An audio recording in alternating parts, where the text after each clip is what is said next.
Welcome everyone to Bloomerangas podcast. I'm very excited to introduce you today to Emily Sharp, who is a licensed art therapist and psychotherapist. It's a super interesting combination.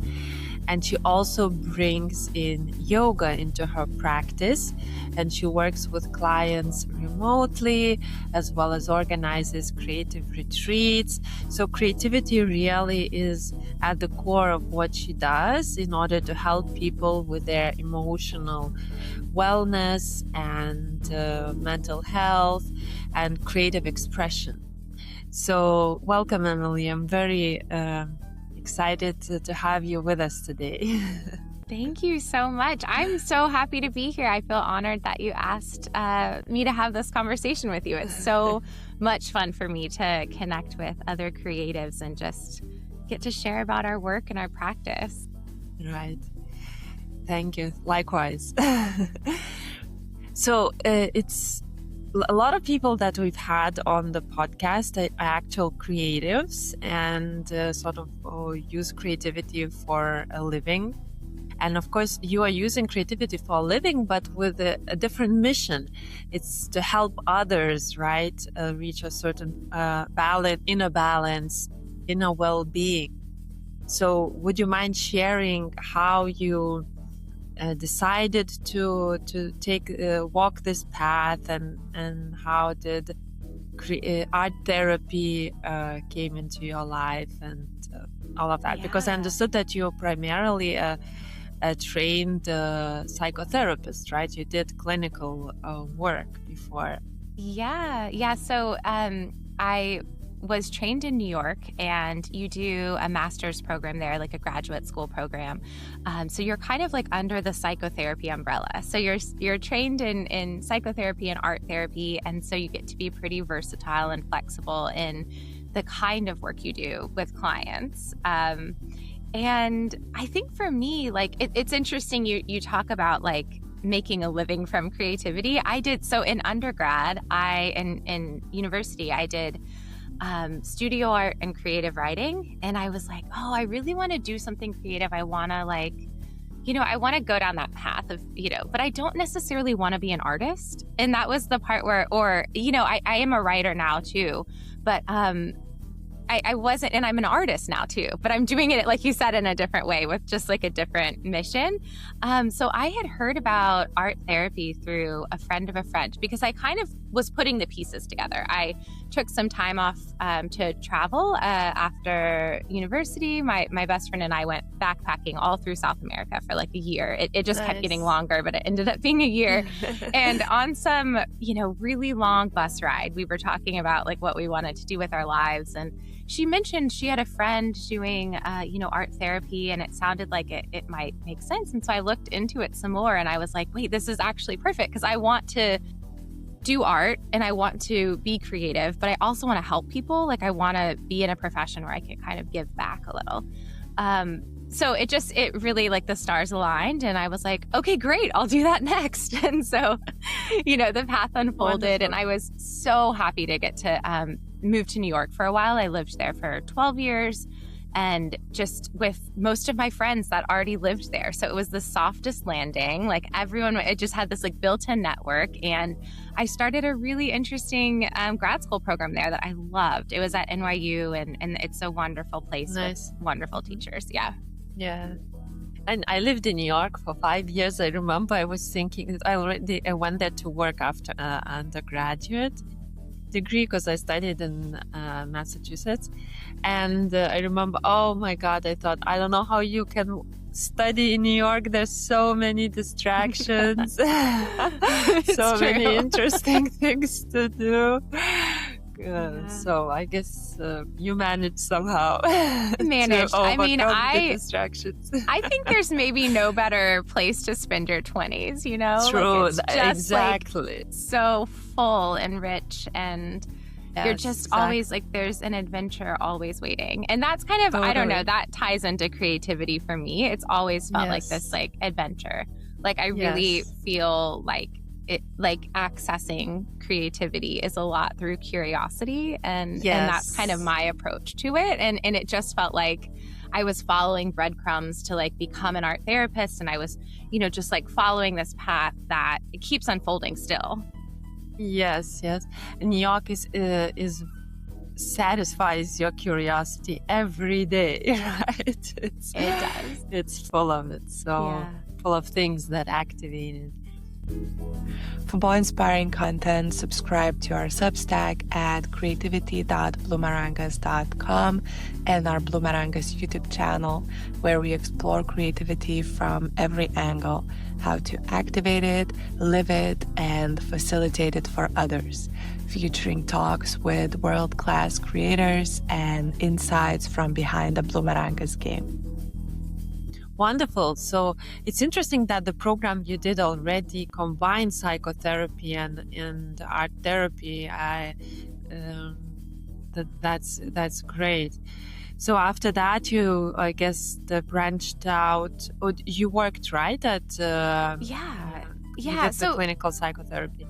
Yeah, so you do clinical. So while you're in the program, it's a graduate school program. So you're going to school. You're also doing an internship while you're in the program, and then you get done and you have to do these clinical hours for licensing. So it's kind of like your residency sort of, and then you do the board exam and then you're licensed. So it's this whole process. But then eventually, you start working, and it was a great experience being in New York because I got to work with so many different kinds of people. I was doing work in supportive housing for a long time, where I would do these, art therapy groups with people living there with different kinds of situations, just depending on the place they were sort of, living at the moment. And we did some really cool stuff. We got to partner with MoMA to do a visiting artist program where it was also about experiencing art. Like how do you go to the museum and get something out of it? And that's something I really love talking about and writing about as well. And then just a lot of different places. I did a lot of work with older adults with Alzheimer's and dementia and Parkinson's, and did some research, helped with some research projects relating to that, about how art therapy really just helps people, even just changing the way their brain works. It's amazing. Just lots of different projects. I felt like I was really busy for a long time doing that, and then kind of settled into a private practice, which I still do now as well. Great. So tell us all about it. How do you work with clients right now? And what's your main focus, and what are the tools that you're using, and how does that work in helping the client context? Yeah, so art therapy it's really just, it's a form of psychotherapy. So you're able to talk about what's going on in your life and express maybe struggles or things that are coming up like you would with a regular therapist. But then also you have the opportunity to explore it visually, which can be really cool because we are so used to talking all day or writing all day. We can get really defensive. But art has this way of letting barriers down and allowing us to express maybe what is subconsciously going on, or maybe even just allow us to see things from a different perspective. So we can get information from our art about our experiences, but then the art making itself and the process of it is actually just cathartic in and of itself. I mean, I think this as a creative, you feel like you can release something when you're exactly making art. Yeah. Yes. But also the interesting part about art therapy, since you're kind of in that process with a trained therapist, they might be asking you questions that help you to understand yourself better. So it's kind of insight building. And through your art, you're able to really express, I think, sometimes even more than you might be able to say, because there's some safety there. It's like a metaphor you're working in. The art can hold it as a container, but it can also be representative of how you're feeling without you having to say directly how you're feeling. Right. So it's not so much that you're learning to paint or to draw. It's more that you're using that as a form of release, right? Yeah. And then through the help of professional facilitation, you kind of make sense of why things are coming out the way they're coming out, isn't it? Absolutely. Yeah, that's so true. One question I get a lot from people that are interested in art therapy sessions but aren't quite sure is that they're like, well, I'm not an artist. Like I don't know how to draw. Yeah. I can't make art. And, I just assure people that you absolutely do not have to have any background in art to come to art therapy and to really get something from it. I think the other piece of that is like, we all start off as artists. Like when you ask a room full of kindergarteners, like who's an artist in this room? Like, I think every single person raises their hand. And then we somehow get socialized out of it. Like someone says, well, you're not good at this, or you're more of a math person, or, whatever the thing is. And so we like kind of step away from that part of us that is just inherently creative, and we all are. So I guess like all of this to say that the artwork you're making in an art therapy session isn't necessarily about the product or what it looks like. It's really about the process. And that can take some pressure off for people, I think. Right. And in terms of choosing the tools the creative tools through which people express themselves, how do you manage that? And how does it work, let's say, in a remote format when you're doing sessions online? Is it any different from when you're running, for example, your creative retreats or working one-on-one in real life with clients? Mm-hmm. Yeah, to me, it is really different online. And so I switched to a totally virtual practice during the pandemic, and everyone kind of did. And then I had really all of my clients. I work with a lot of like creatives, business owners, freelance, people that have sort of these like flexible jobs. And so, or their schedules are flexible, I should say. And so when we were kind of going back to that choice of like, do I pick it up at an office again or just keep going online? Everyone wanted to keep, just meeting online. And I think that saved a lot of time, and it really met people where they needed to meet. Which was helpful. But I do think it changes like the physicality of the art experience, because in an office, when you're meeting with someone, you have like maybe a table set up with a bunch of art supplies that people can use. And so if they're doing that on their own, there is a difference when a screen is between you, but we kind of make the most of it. Something that I've found that works nicely in my practice right now, as I'm primarily working with people struggling with like anxiety and life transitions, mostly anxiety, sometimes low mood, or people that just kind of feel stuck and like like they're making big decisions or life, forks in the road, and they need sort of help navigating that. So, when we're meeting together, we might just do an entirely talk therapy session where we're just, bringing in, therapeutic techniques and tools, but really just talking the whole time. And then I'm able to give them creative homework to go to bridge from one week to the next. And so that's been really I think that is a really great way to do it, because you're just 100% present and focused in the conversation and really, what that person needs in that moment. And if there's a moment to make art, we can, but I think there's something else that's nice about empowering someone to establish a art practice on their own that gives them something throughout the week as well. Wonderful. So usually it's once a week, get to sessions with clients with creative homework. Interesting. Yeah, so we do meet usually with that frequency, once a week for about an hour. And it just becomes this really consistent form of self-care. I think anybody who's been to therapy, they're there's something to be said for making that time for yourself each week consistently.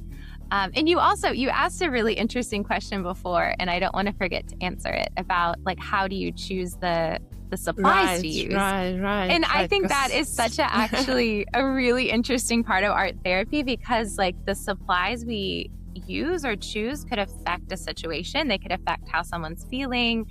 They could affect their ability to express themselves or restrain from expressing themselves if that's what they need.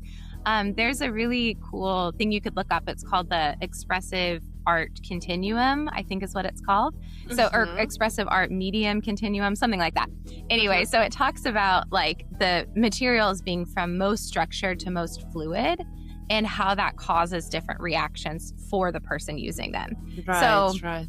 Yeah, so maybe like someone that needs more structure, they're having like really elevated, moods, or they're, just feeling overwhelmed. They might need something a little bit like structured, like pencil or marker. You can kind of imagine like, you're like, okay, that is like, I feel more contained when I'm using it. And then on the other end, you might have like watercolor or clay. So if someone's really constricted in their emotions, like maybe they're feeling depressed or they're feeling just kind of stuck, then you could use like watercolor or clay or something more expressive to pull them out of that state of feeling. So I guess then you discuss with clients what format, based on where they are in their emotional state, would work for them, right? Exactly. Yeah. Wonderful. Yeah. And then, of course, you have from time to time live retreats that you're organizing. So it's a way to get together live with clients, right? That has just been my favorite thing I've like added to my work and my practice in so long. It's been wonderful. It all sort of started with doing community groups. So I live in Copenhagen now.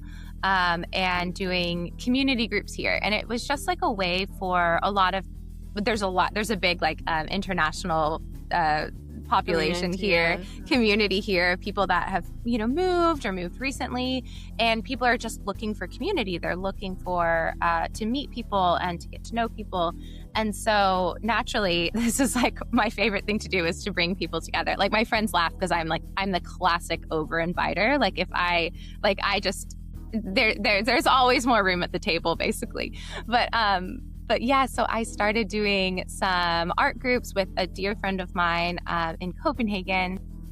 And we would have art nights and just bring people together and let them have basically a space for creativity. And that's kind of grown and grown. I've done like workshops all over in different, with different businesses and different locations. And that's just been so fun. So my friend and I who started this, she moved back to the US, back to Atlanta, and we needed to figure out a way to keep this going because it was just too wonderful to stop.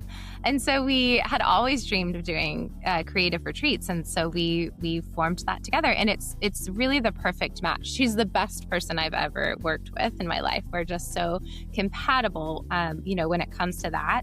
And she's also in sort of this bridge of art and science too. So she's a physician's assistant doing pediatric cardiac surgery, and an art teacher. Wow. And then I'm a therapist and an artist and a writer. And so it just was this like, we kind of get it. And so we have a lot of helping professionals coming to these retreats as well.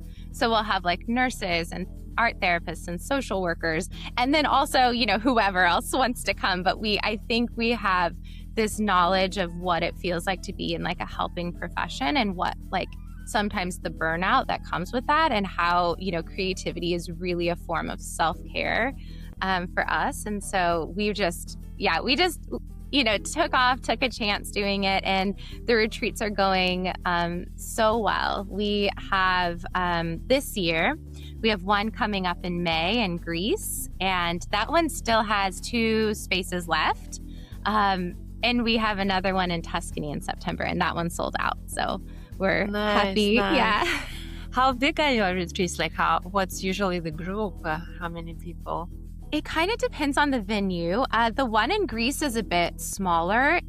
It's like the most wonderful place I've ever visited. It's so magical. People that run it there are just incredible too. And that one is a bit smaller. I believe the most we could have is 12. I think we had like 11 last time we were there.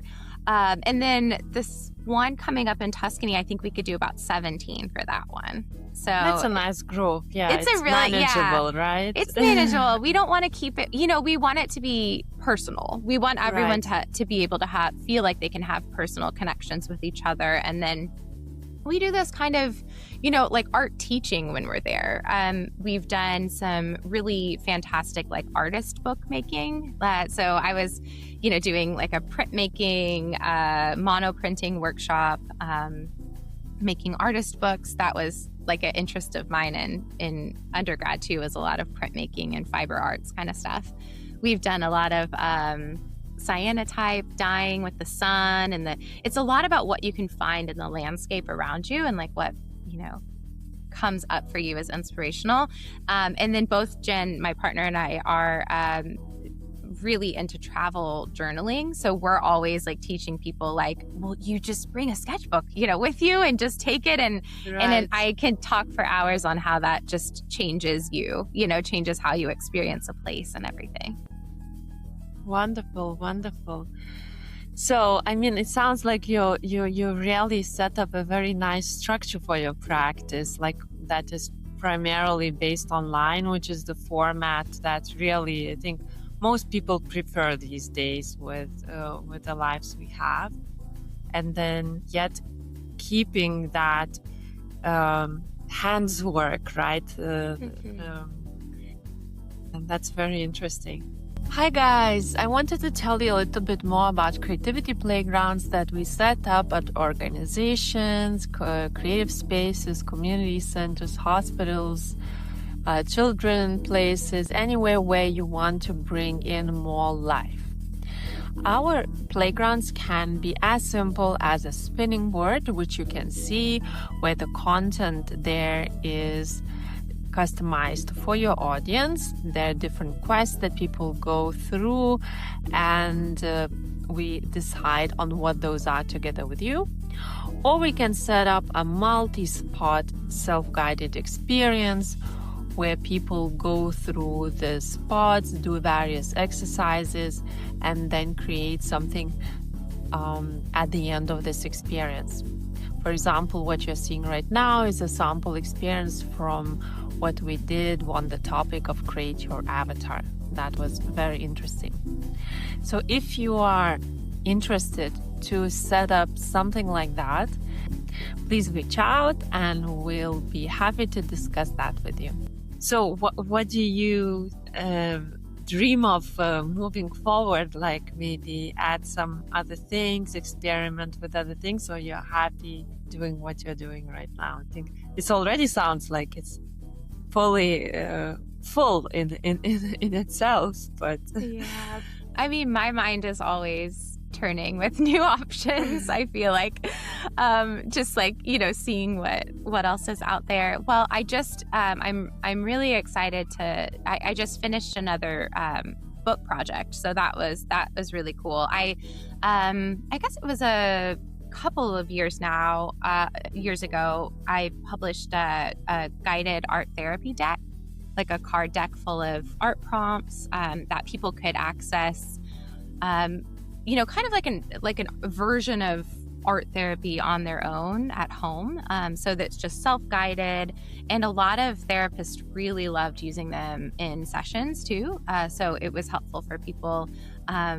And so the publishers reached out. It sold really well. So the publishers reached out about wanting to do a second edition.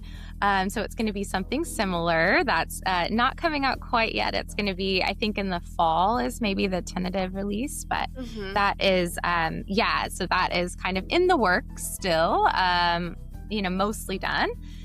And yeah, I have another, I'm going to be releasing soon a sort of a pocket guide to how to see art differently. So if you're a museum lover, if you want to, kind of get more out of your next museum or gallery visit, it's like how we can be more creative and interactive in museum spaces.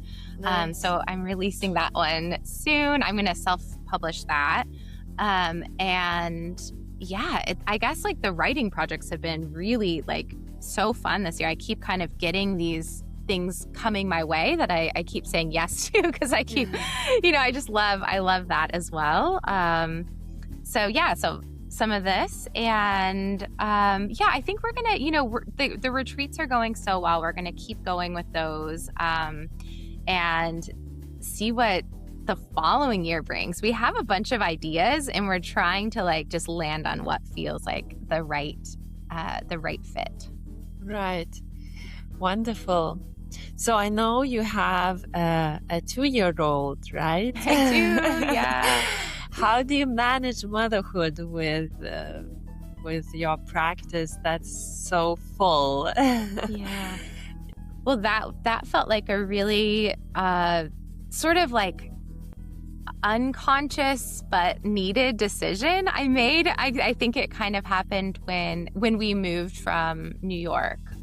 It was like you can imagine in New York was really, really go, go, go. I was working a ton. Like, and I loved it. And that was the part where it was hard to say no to projects because I loved the work I was doing so much. But I think like unconsciously, I didn't realize I was a little burnt out then. And so we had this moment kind of to stop and just like reflect on what was next.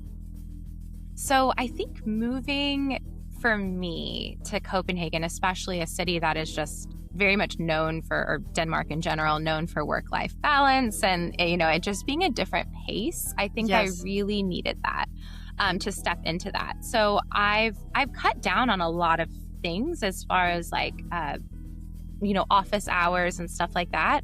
So I'm doing like a part-time private practice, and then that gives me the rest of the hours to do creative work, which for me looks like, you know, writing, or I've been enjoying kind of showing up on Instagram too, and like content, kind of art content has been surprisingly fun and not stressful. Like I have a very That's great, because a lot of people with social media feel like, oh no. I feel like, I have a very like medium relationship with it. I'm just kind of like, it exists, but I don't really stress about it. And it's, I don't know, it's like a different form of expression. And then I think that leaves me time to do like my own art. And then also, like you said, like making time to, you know, spend with my kid or spend with friends or, you know, have just, I guess, just more like of a work-life balance. I think that was for me really important. Yeah. And he's my favorite person to make art with. So we do a lot of art projects together as well. He's like, I love the paintings and things he comes up with. It's amazing. Wonderful, yeah. Is he attending a kindergarten or?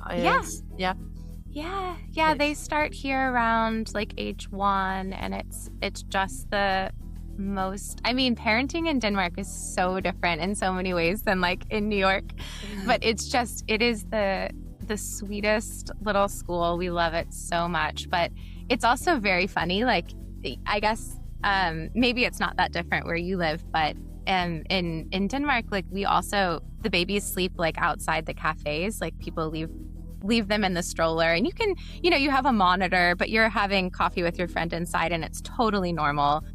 It's like would never happen in New York. Or the teachers will take them on, you know, field trips. They'll take them out, but we don't actually ever know where they're going. Like, we don't sign anything that says like, yes, you have my permission. Like, you know, so you'll walk down the street and you'll see your kid's class, like, you know, at the park or something, and you just, I guess they went to the zoo today or something. It's just a very different, very trusting environment. And I think that helps with the work-life balance too, that it brings you like your stress levels come down, you know? And so you're able to kind of, I think when we are in a not stressed place, and when our nervous systems are, you know, settled, we're able to be more creative. Like, we can think divergently when we're not in that sort of fight or flight state, that I think the continued grind of living in a big city, I think kind of even subconsciously does. Yeah, wonderful.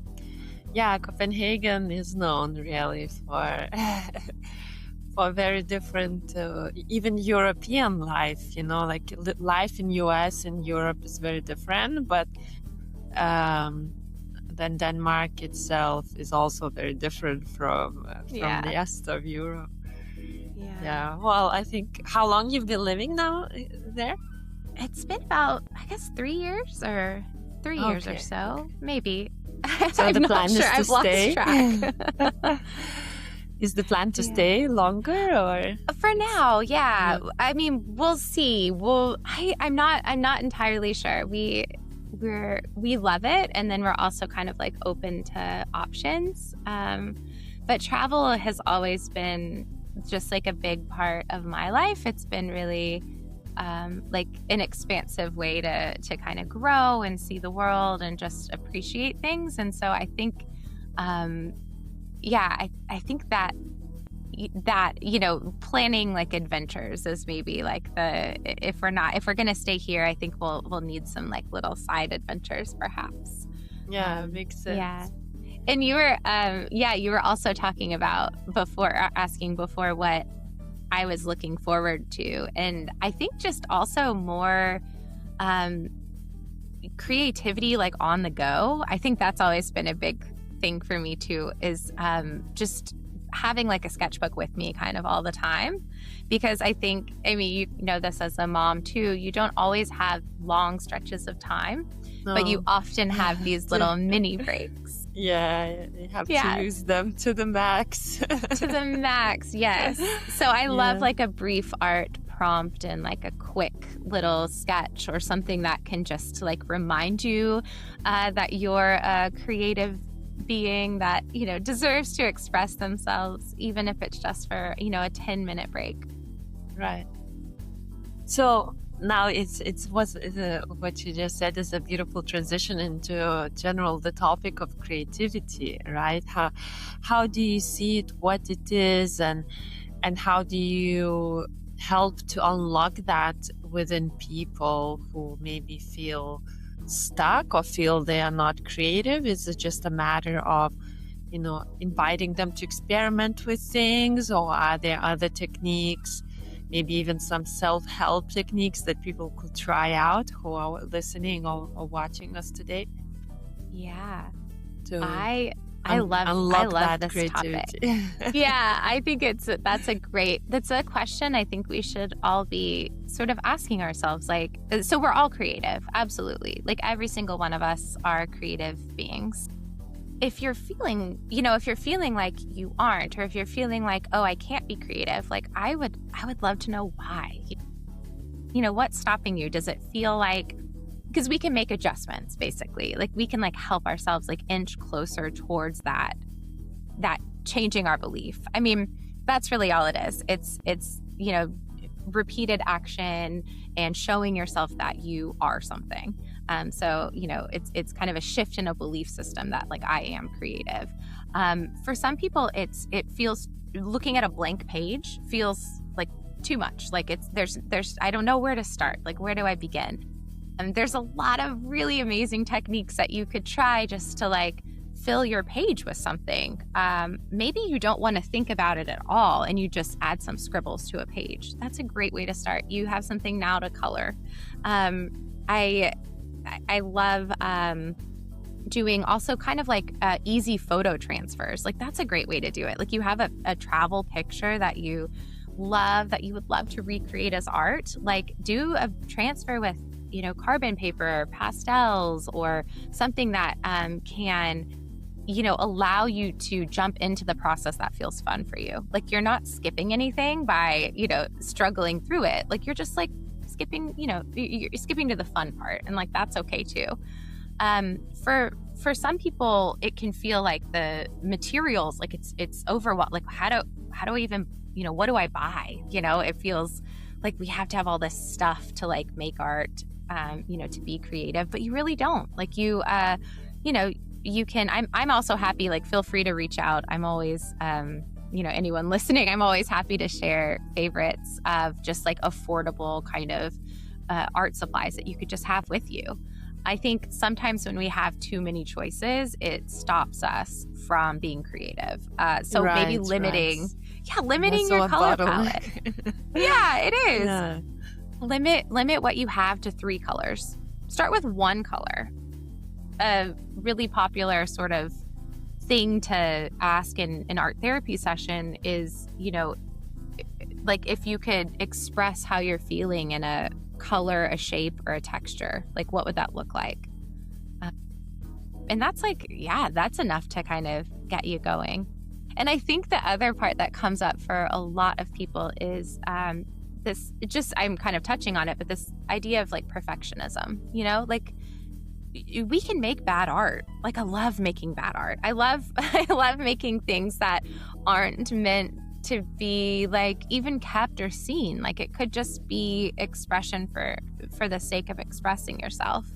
And it's entirely possible to enjoy doing something that you don't feel like you're good at. Yeah, that's a tough one for the perfectionists out there, right? Because you're always judging yourself that whatever you're creating is not perfect, and then you kind of drop that process, whereas the point is to actually enjoy the process rather than be worried about how it's gonna come out. So I guess that's the therapeutical part of it, right? Yeah. So I understand why having somebody to guide you through that and help you not get stuck in these self-sabotaging moments can be really groundbreaking, because a lot of people can stop there, right? Yeah, I think so. Yeah. And, you know, maybe like everybody has like a different like entry point into creativity. I think that's also important to remember. For me, I think the easiest like way to access creativity is through curiosity. Just being curious about something. It could look as small as, I wonder what this marker looks like on the paper. You know, like just asking a simple question, or oh, I'm kind of like, I have this like leftover, you know, scraps of paper. Like I'm curious what I could make with that. Like, what if I cut some shapes? Like, what would that look like? And then I think we can also be like curious about our own experience. Like what, you know, how do I feel right now? Like, do I feel this sense of, oh, this isn't good enough? You know, can I like sit with that for a second? Can I push through? Can I see what comes on the other side of that? You know, I think a lot of artists can relate to, let's say, starting a drawing or painting and having like, you know, you're like into it at first, and then you have that moment where you're like, oh, this is terrible. Like I have to throw this away. This is awful. But sometimes if you keep going with it, like by the end, you really love it, or, you know, maybe you don't love it, and maybe that's not the point, you know? Yeah, but you tried it, right? Wonderful. So, anyone who is watching us or listening to us, you'll find links to Emily's website and Instagram on our blog. So please check it out. And we really thank you, Emily, for being with us. It was very inspiring. And I'm sure that a lot of people who haven't tried yet art therapy can reach out to you, right?